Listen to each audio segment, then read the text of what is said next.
Well, today's another one of them days. Didn't accomplish nothing I wanted to accomplish today. Something always got to go wrong. A little bit of drama. Not real drama, but nothing that wasn't expected. But as of right now, I no longer send milk with DFA, Dairy Farmers of America. They finally shut me off. And in the overall scheme of things, I think I might just be better off. Milk's still going to go to the same place, Farmer's Cheese. I'm just under grade B. And there's really no difference in the amount I'm getting paid. They still pay, we get paid what's called on component pricing. They figure out, run the test, they can figure out how much butter fat, how much protein, and all these other things are in the milk. And I got a video back last year, quite a while back. I explained how they price milk, and it's pretty much the same as DFA. I'm getting paid the exact same for butterfat, the exact same for protein, the exact same for other solids. The only difference comes down to the quality, the market premium, and the producer price differential. Trucking is going to be higher, way higher, but in the overall scheme of things, I'm going to be further ahead on that too. But yeah, no matter what I did, nothing changed in my counts. I didn't get nothing. I got the PI counts under control. It's the cell count that I can't get, but because I already had all these other violations in June, July, and August, it just keeps racking up. I got too many quality violations in the last several months, so they shut me off. So the milk inspector called this morning to tell me that. I'm kind of disappointed. I was hoping he'd have the balls to come and tell me face to face, but he lives in Ohio too, but he should be on the road somewhere near here, I would think. It is what it is. And he got a hold of the guy that inspects for grade B, and I talked to him. I've talked to this guy before. I've talked to him a few years ago, and I met him at a spray class this spring, so it's not like I don't know who he is. A decent guy and everything. He knows my wife and everything, so a lot better rapport with him, I guess I should say, at the moment. But I guess I don't have too much to worry about. Like I say, the milk's going to the same place, but that place is buying it. They're actually about the same on quality bonus, and I like with the cell count. If my count's under 200,000, then they pay 30 cents. If it's over 400,000, it's a 50-cent deduction. If it's over 600,000, it's a $1 deduction. Where DFA, if I'm over 350, it's a $2 deduction. So I can have a higher count and have less money taken out of the check. So that eases up a little bit. I'll make a little bit more money there. Give me a chance to try to get ahead, get the accounts back. I should be under 200,000 without a problem. So I should be able to get quality bonuses. And that's with DFA. They stack. You have to have PI in a certain range, your cell count in a certain range, your temp at a certain range. There's like 5 things you got to have in range to even get the 25-cent quality bonus. So overall, I got a better chance of hitting bonuses, be less money in deductions. One thing is I'll only be picked up every 4 days, which is fine. I got plenty of room in the tank. The problem with the trucking is it's going to be like 85 or 90 bucks. I don't know if it's just a flat fee or didn't quite catch exactly, but he said it'd be 85 to 90 bucks to pick up the milk. Well, my current milk hauler, I'm probably only paying him $25 or $30 every time he backs in here to pick up the milk. It was a $10 stop charge and so much $100, $20 minimum. And this guy's going to be charging a lot more, but in the overall scheme of things, what I was taking in deductions, I'm going to be, should be a few bucks ahead. And if I get in the range where I should be, where I normally run, I might actually be a little bit ahead. But the biggest thing is getting production out of these cows, and I still have no clue how to do that. But that was only the first episode for today. Second episode for today was a mixed feed to feed the cows.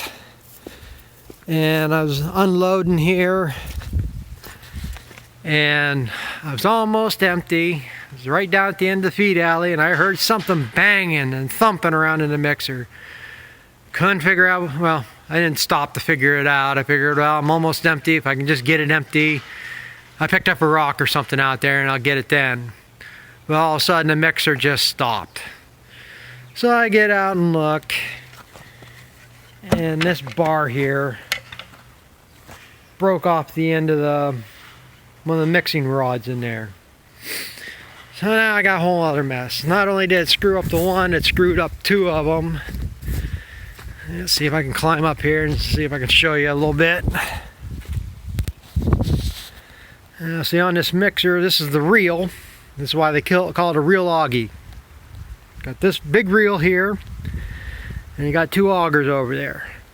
That bottom auger goes to the front, the top auger goes to the back. And what this reel does, it reels around, it pushes into the bottom auger, and so it's taking it back and forth and folds it over in here. Well, you got this one here, it's just a piece of box tubing, and that one down there is a piece of box tubing. This one and the one that's over there is box tubing, but it's got this, it's just plastic. It acts like a squeegee. You got all the grain pieces that sift out, and this is basically rubs against the bottom, scrapes some fines up and throws it up in that auger to keep everything mixed, keeps things from separating out. And it's got these springs on there to keep tension. I don't know exactly why this one has springs, but they have springs to keep tension to the floor. Problem is, the end of this broke off. This is the one that broke off and got wedged in the auger up there. And that's what stopped everything. And that one over there was about ready to break off. So I got that dug out, and I got that one broke off. But now the problem I'm running into is it broke off right out near here. I'm afraid if I start running this and this shifts a little bit and this comes out past that bolt, then this is going to twist around. I won't have a mixer at all. It'll bust everything up. And I don't know how soon I would be able to get these. I ain't gonna get the dealer today to price them or not. Probably can't even afford them. So I don't know if I'm going to,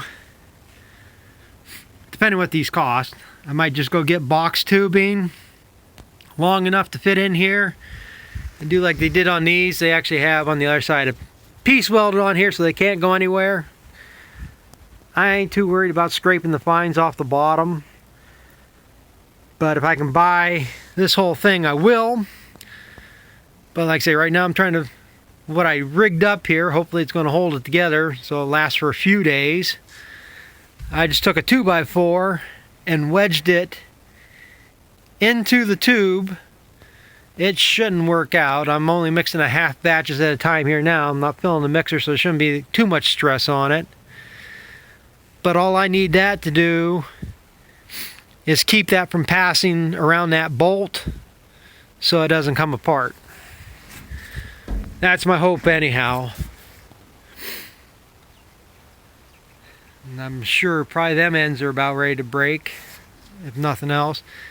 See, that was my concern here the other day. I got into some really dry haylage here, and by the time I filled the mixer up to what I needed, it was way over full, and grass mixes hard.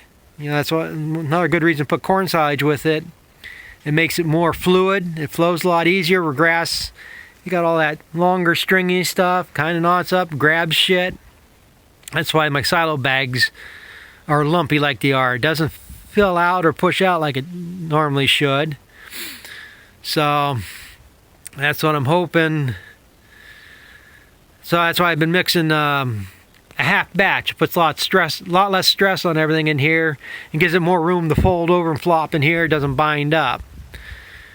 Because like I say, that's what I was worried about. I heard something. I could tell the tractor was struggling the other day mixing it. So that's why I thought, well, I'll just start mixing twice a day and even that out a little bit. But so right now I'm just to the point, hopefully, to make sure that's everything's going to spin here again. So,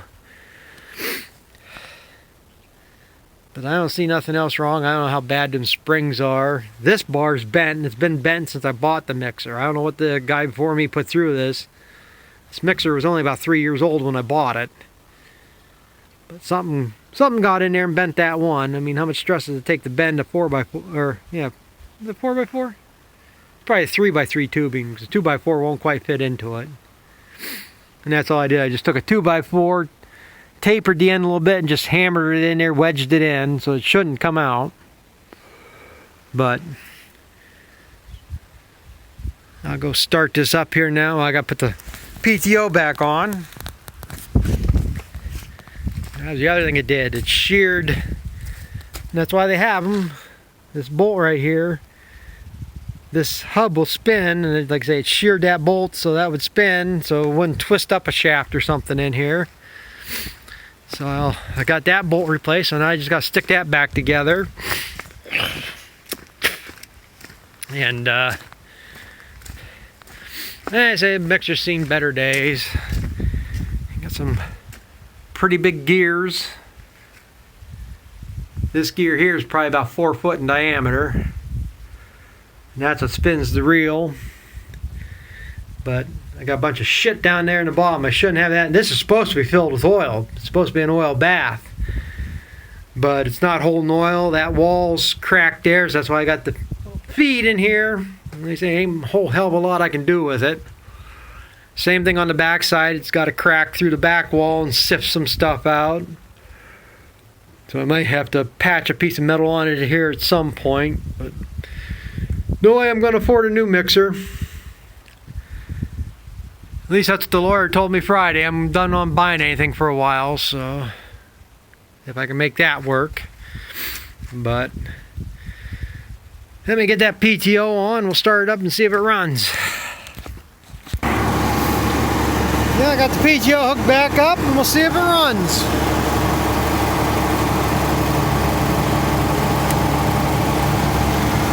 Well, it sounds good. Nothing banging.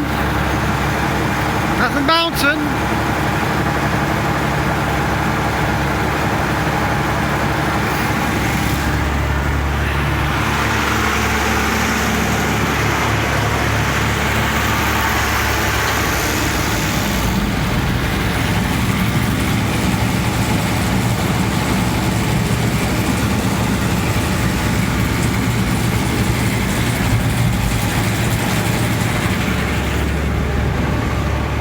Hop up there and see what it looks like inside.